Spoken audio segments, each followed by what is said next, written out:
The rainy season arrived from then on. Second young master no longer went out every day at first. I didn't think much of it. I simply assumed he preferred staying indoors. But one night, amidst the endless sound of falling rain, I heard movement coming from his room.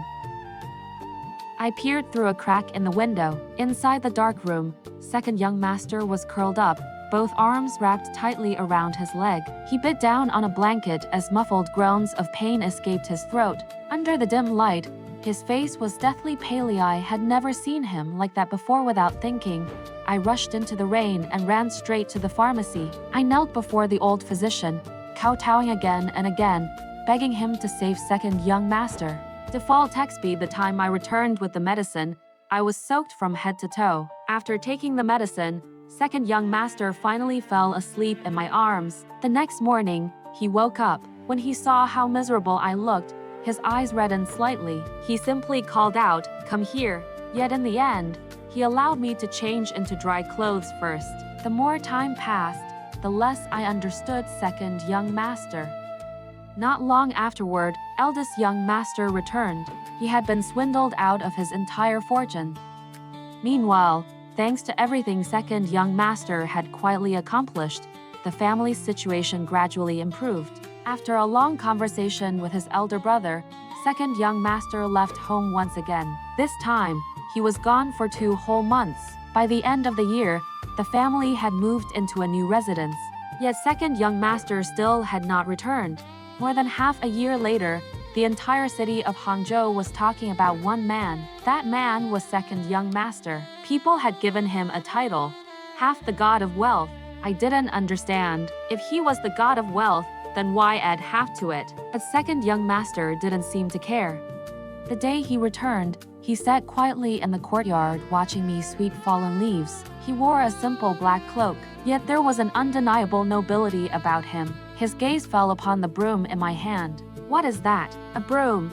"Throw it away." Obediently, I set it aside. He looked me over from head to toe. "Change into something else tonight. You're coming with me."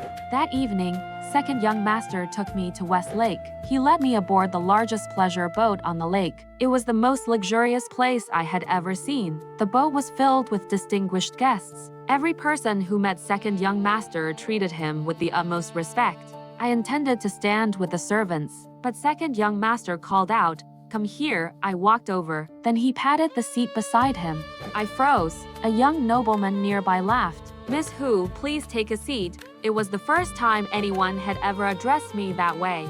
The banquet continued for some time. Then a man suddenly approached. The moment I saw him, I recognized him.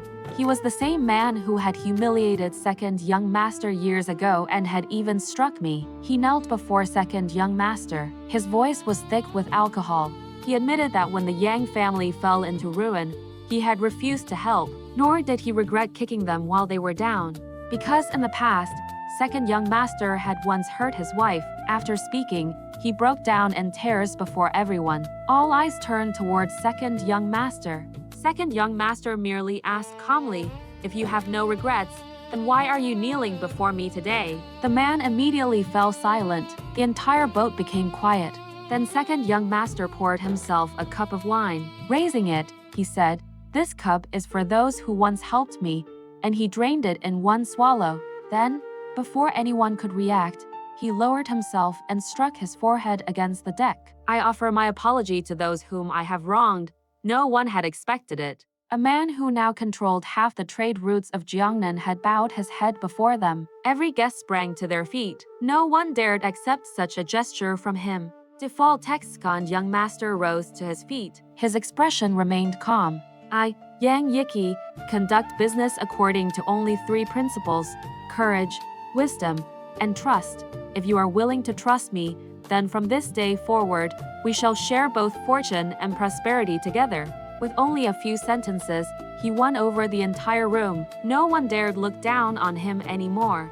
Then second young master looked toward me. He asked the man, "Do you remember her?" The man nodded. Second young master said, "Give her 3 kowtows, and let the matter from that day be settled." The man truly knelt before me and bowed 3 times. I was so flustered that I could barely speak. "All right, it's fine. Really, it's fine."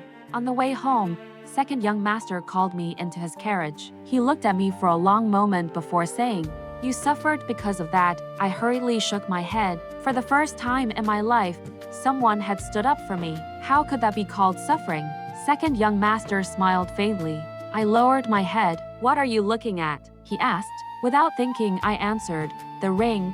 Second young master removed the jade ring from his hand.